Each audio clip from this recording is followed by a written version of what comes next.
Your hosts are here, Sammie and Michelle. By the end of this podcast, you'll know them well. Adulting, navigating the journey of life. Careers to relationships, pain and strife. Put down the rule book, rethink the status quo. If there's another direction you wanna go, find purpose, passion and mastery in all that you do with Status Post Adulting. Hey, Status Post Adulting family, this is Sammie and Michelle, and you're listening to episode 93 of our podcast, where we are revisiting FIRE. That's right, Sammie. We are 90 episodes in, y'all, 93 if you want to be exact. And we thought this would be a good time to do a refresher on one of our favorite topics, financial independence, retire early, because we reference it a lot and we wanted to make sure that we made sure everybody was up to date. And on top of that, FIRE has been, what's the word? It's in the ethos right now. It's trending. In the lexicon? In all of those things, the zeitgeist, if you will.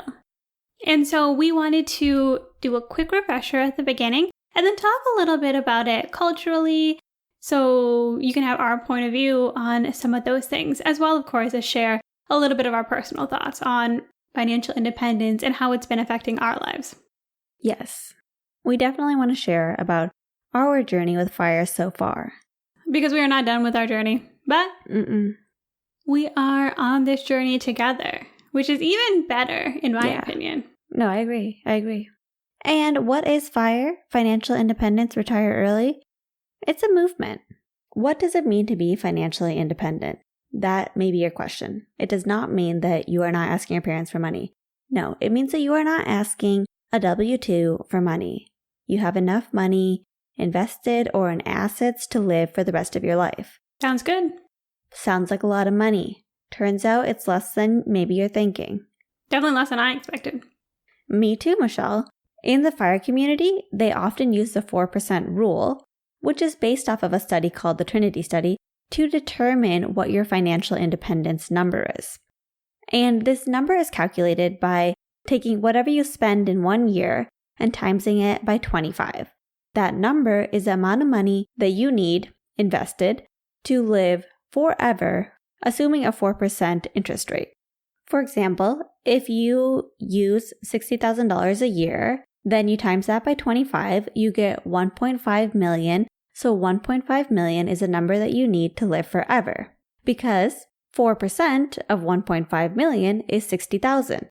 So if you're getting an average of a 4% interest rate and you're spending $60,000 a year, then you actually never really go down on the principal and you will have enough money to live forever. Well, just to clarify, when Sammie says forever, she means until you die. Yes. This is not Tuck Everlasting.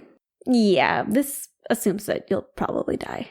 No offense. At some point. But anyway. Not really, but kind of yes.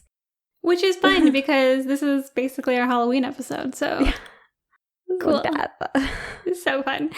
Moving on. There is actually a number that you can tie your wagon to if you want to. And yes, 1.5 million sounds like a lot, but let's say you live only on $20,000 a year. Then your FI number is 500,000. And 500,000 sounds a lot more doable, especially when you have a plan to reach that goal. That's exactly right, Sammie. So we'll put some links in the show notes so you can also calculate some of these numbers yourself. But it gives you an idea that you don't need to be Jeff Bezos, Elon Musk, Kanye West, Susie Orman, these rich bigwigs who are enjoying their good life. And I'm assuming FIRE. All of these people, I don't know what their spending rate is. Some of them seem questionable, but at least the billionaires can't spend $1 billion fast enough. Exactly, Michelle. And some of the key tenets of FIRE, the FIRE movement, is that you keep a high savings rate. You save a high percentage of your income. People typically say, oh, save 10% of your income. The FIRE movement's like, nah, save 50% of your income. Because the more percentage of your income you save, the sooner you can hit that FI number, the sooner you can technically retire. And the thing is, you're going to be at different seasons of your life when it comes to making money and saving money. For example, a trajectory that's pretty linear might be that when you start making money, you're in a place where you might be just trying to pay your bills, trying to stay afloat. Ideally, you might be able to make a little bit more money, save a little bit, and at some point, you might even be making more money than your little heart could have dreamt of. And instead of also raising your spending by buying that new car, new house, new shoes, new whatever, instead, you actually save a good amount so that instead of spending a lot of money now, you can save that money, invest it in something like an index fund, and then have more financial stability when you're older. Exactly, Michelle. Don't spend your money on things you don't want. Save the money and you can be liberated eternally. I love that. For Sammie and I, when we discovered financial independence, for different reasons, it really, really resonated with us. Yes. Michelle and I, once we started working, we kind of went on almost like a financial spending Rumspringa. Yes. We didn't know that there was no end in sight for that. Yes. We were spending tons of money. Maybe we weren't going into consumer debt from our spending, but we were pretty much spending most of what we had. We didn't really have great financial literacy. And so once we were paying our bills and doing okay, like we had jobs, we didn't really think much past, oh, what do we do with our money? For me, luckily I was saving my money. I'm a natural saver, but I was definitely still taking a lot off the top, and we were living in San Francisco. There's just a million different ways you can spend your money in San Francisco. There is a company to do anything for you if you're willing to pay for it. Yes. You can literally outsource anything you do in San Francisco, which seems great until you realize you just really didn't need to outsource everything that you could do. Exactly, especially when you could have saved that money. For me, though, a major turning point was when I left my job at the end of 2020. Left, quote unquote. People were just picked off from my team one by one until nobody was left.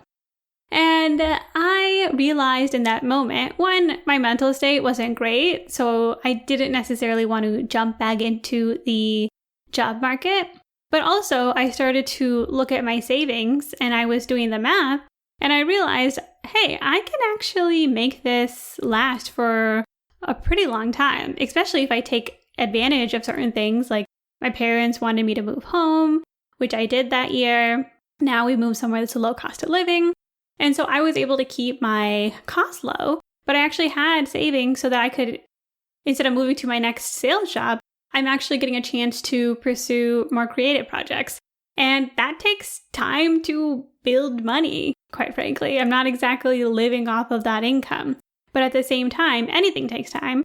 And I've really seen now how having money saved up provided a cushion for me when I wanted to take this unintended sabbatical. That's so true. Michelle was not necessarily on board with FIRE. She was kind of neither on board nor off board, but when I was getting super interested in FIRE, I had pretty much realized that I can't do my current job for like decades onward.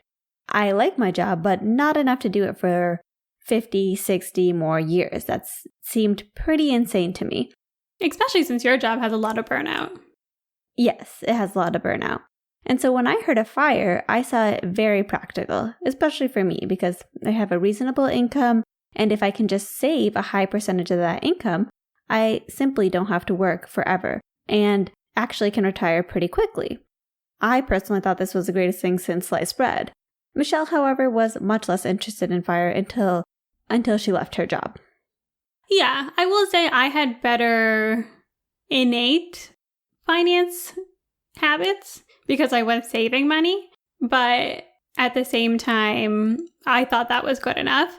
Actually, when I left my job before we started this podcast, I wasn't even investing outside of my 401k. So I had a lot of money in my savings, which is not great because up until the last couple of years, we have been on a tear, a positive tear in the economy. So I actually missed out on my money growing over time. And even though I'm living off my savings, I did take a good chunk of that and invest it because I don't need all of that money over the next couple of years, which is great because now the economy is down, so I'm not tempted to touch it. But seriously though, I am happy that I learned a little bit of personal finance and it really opened up what I was able to do with my life. And I would say, Michelle, that's the one thing about FIRE. A lot of people initially hear it and they think, I don't want to retire early. What would I do? I'm perfectly happy working. This topic doesn't interest me. But the truth is, you're wrong. The truth is, you're wrong. The truth is, FIRE gives you options. I think it even gives you like mental options.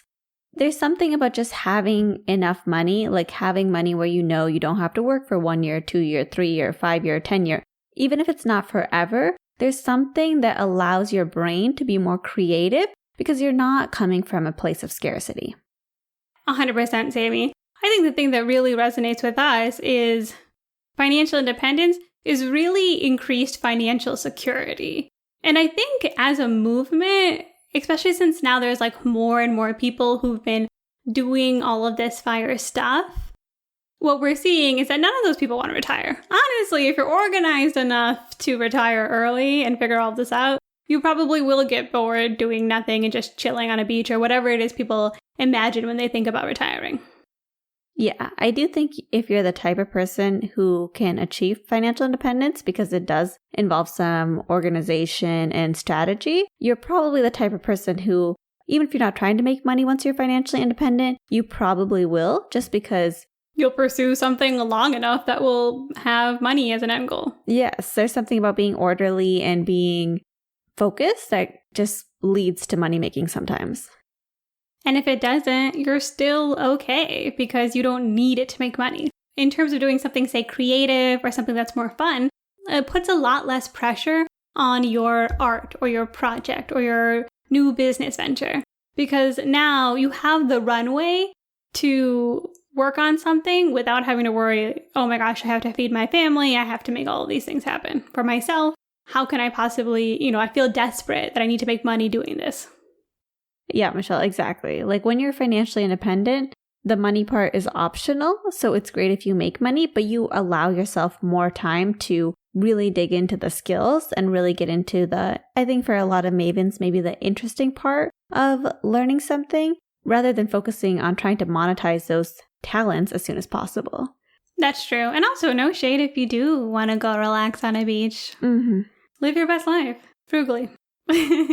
The last thing I'll say about financial independence too is I do think it also gives you a lot more space to start thinking about things from a spiritual aspect. Because if you think about it, you have Maslow's hierarchy of needs linked in the show notes. And your bottom foundational things that you need is the things that you need to survive. Food, shelter, all of those things. And so a lot of your mental space is going to be focused on that. I need to set a foundation for myself and I need to be able to survive in this world. As you start to meet your needs, though, you can start to expand your network, which is another thing on Maslow's hierarchy of needs. You have more opportunity to make connections and also self-actualization. You can sit around and focus on meditating and thinking and give yourself a little bit more space from this hustle and bustle in the world, which I think is so underrated. I don't even say this hypothetically. The amount of stress I felt before I was leaving my job, it took me months before I felt that anxiety melt away, where I felt that stress melt away. And I wasn't even doing anything during that period. I just needed time and space from an environment that had gotten pretty toxic for me. And this, I think culturally could vary a little bit, but in American culture, it's all about work, work, work. How much work can you do? Oh, this guy's great. He works overtime. Is so tiring and mentally exhausting. I agree, Michelle. There's people who don't need the concept of FIRE to be FIRE. Yeah. I remember I went on a date with this guy and he worked just like a normal job, but he would work this job in the winter time so that in the summer months, like half the year, he would just surf the entire half of the year. And the winter months would kind of cover this summer months lifestyle. And in a way, he's almost like financially independent. Yes, he does have to work every year for 6 months, but he's kind of created a lifestyle where work is not the center of his life. I think for those of us who maybe aren't comfortable with being that financially insecure, like if there was something like an emergency that happened to him, then that would really throw things off. And I think a lot of us, maybe we're scared of that, or maybe we've got a family or, other people to worry about. So that's not a realistic option for us. And that's where FIRE comes in, and it still provides that security, but allows for the freedom as well. That is so true, Sammie. I don't think you would need FIRE if you didn't have neurotic people who are extremely risk averse. Yes. Like you could live on the beach, and you could work a nice job that helps pay your bills. Like there's a way to be happy without all of these things. But it's a framework for people who are feeling a little bit trapped by their job. Maybe they don't even dislike their job. They're just not super satisfied with it, or they're not super satisfied with their hours, but they're afraid to leave. It gives them a number basically to say, hey, here is a cushion that you can have so that you can change your life if you don't like it. Exactly, Michelle. And I think there's something about having a number that makes a difference, because otherwise you just don't know how much money you will need over your lifetime.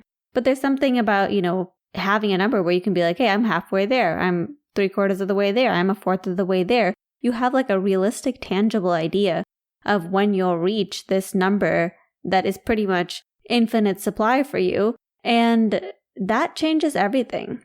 You say that a lot of people might feel trapped at their jobs. And I think truthfully, even if you like your job, I think jobs can be so time consuming. I don't think we were put on this earth to be... These jobs take a lot of time. Like, I remember as a kid, I'm like, I don't want to get married or have kids. I'm sure I'll have so much fun. And then I'm like, kind of work a lot. Kind of like work things like taking up a little bit more time than I expected. I was like, I gotta work all day, then I gotta go home and I gotta work. Now I got emails on my phone. It's like, oh my God. I'm like, it's kind of a lot. So annoying. And like, I feel misled. Yeah, sure, you could quiet quit, but you can also just save up enough money so that you don't have to work forever. And, I'm not trying to be flippant about it, but at the same time, sometimes it's not as hard as it seems. If you're buying a lot of things that you really don't need, just take that money and invest it instead, and you can actually provide a lot of freedom for yourself. I agree, Sammie. Actually, I think that highlights like a misconception of things like financial independence and FIRE. Because there's one end of the spectrum, again, like where you're trying to just make ends meet. And really FIRE is targeting the, hey, you are spending money on things that you don't really value. That's why we talk so much about what do you value? Are you spending money on clothes, cars, a home, shoes, food, etc.? Like you don't value all of those things equally. And if you can take some of those things out, then you can actually buy time. That's the biggest thing you're trying to buy. You're trying to buy time in the future. Some people, hey, if you do love all of those things, that's totally fine. Work until the end of days. Like that's how everybody is doing it. It's not a big deal. But if you can eliminate some of those things, even if it's like you can find like $50, $100 a month, that can make such a big difference. Michelle, when you were just talking about it and you said this whole, you're buying your time, that's actually what FIRE is. You're literally purchasing your time back. Oof. It can be hard to describe to somebody else, but like once you start doing it for yourself, you'll really see all the value of having financial independence as a framework. Exactly. For a takeaway, let me give you the quick framework. Look at your life. Are you happy and satisfied with how you're spending your time? Are you happy and satisfied with the work that you do? Are you happy and satisfied with how you're spending your money? If you answered no to any of those questions, FIRE might be something that's worth looking into. Just take that amount that you spend every year, times it by 25, get an idea of how much money you would need to live forever. If it seems like a big number, maybe you could spend a little less, and then your number would be smaller. And it's all about baby steps. It's not about eliminating every single thing in your life that you're barely getting by so that you can do all of this. It's about learning about personal finance, which is why we talk so much about personal finance on this podcast, because there's just a lot of things that we just didn't know. Yeah, it's not just because we're into the math of money. Sammie is, but like, that's less interesting, so me. But it has a bigger purpose. Yes, there is an end goal, and that end goal is to help educate so that if you do have the means to do this, it can just really open up so much for you. And it really has opened up a lot for us. We're not even at the end of this journey. We're just in the middle of it. And we are happy. Mm-hmm. I mean, I'm basically FIRE. I just don't have all the money yet. Yeah, exactly. Michelle, she's not working, or she's not at least earning income from her work, but I'm not earning income for anything, just to clarify. But I don't want no gray area there. But we don't need drama. She doesn't have money. She's not gaining money from anything, but she has money. And because of the money she has, she doesn't really have to work. And she can figure out what she likes, and whenever she wants to start working again, she can. And it's those kind of options that come with financial independence. Exactly. Even if you're not all the way there yet. I think it's understated even how these like little positive habits that you build are actually the things that make the journey so much better. Like, I'm sure getting to the end goal is like good and satisfying, but sometimes it's just nice to know that you are building for something, that you have an emergency fund, you have a backup if something happens. Like, we're just trying to give you a little bit of extra mental space. And then our next goal is to get you to alignment. Finance and spirituality, they just go hand in hand. So true, Sammie. I love that. Anyway, let us know your thoughts. You know where to find us. You can email us, text us. What's the other options? You can send us a message on Instagram. We love to hear from you guys. Let us know your thoughts. Have you adopted financial independence since listening to this podcast or made any big changes? We would love to hear it. Yes, if you've calculated your FI number, if you've started saving up money, like, we want to know, because I love to hear about other people's journeys as well. So yeah, reach us, email us, Instagram, all the things. But most importantly, be sure to join us next time as we put down the rulebook and we rethink the status quo. Hey there, welcome to our after show. Hello. We are done talking about FIRE. Hope you guys enjoyed that refresher. We just chat a little bit at the end of the show, talk about different things that are on our mind, but you can exit now if you want to. Okay, for those of you who have remained. Our favorites. Just kidding. We're talking about nails today. Oh yeah, so I had a specific complaint. Not a complaint. Here's the thing. If you want to practice good boundaries, go to a nail salon and ask for anything other than gel nail polish. Mm-hmm. Anything less than gel and you will have an exercise in boundaries. Oh, yes. Which you think you got it. You think you have it figured out. My story is that my friend and I, Suhaila, shout out, we went and got our nails done, which isn't something I do a lot because I do enjoy painting my own nails, but it was fun. And I definitely did not want gel nail polish because we live in a small town and I did not want to come back to this town and not be able to remove my nail polish. This is a real problem. So I tell the guy, no gel, immediately. He responds, why not? And I give him a little bit of this backstory. And he doesn't say anything, I think, because it's the most ridiculous excuse anyone has ever made. Then I choose a color. Next thing you know, he's coming in with that little UV machine for your nails. And I said, no gel. And he's like, no gel. And I'm like, no gel.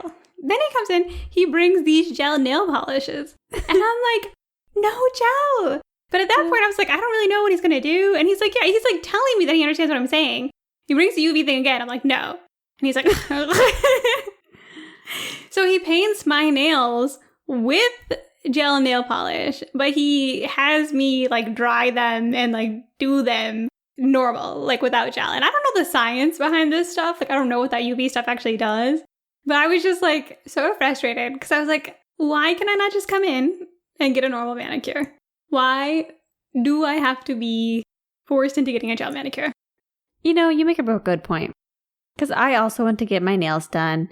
And I was like, hey, can you cut my toenails? Because She's like, oh, I just want to shape them.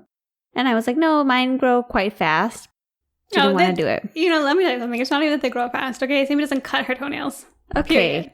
Okay. Let's not be rude. Sorry.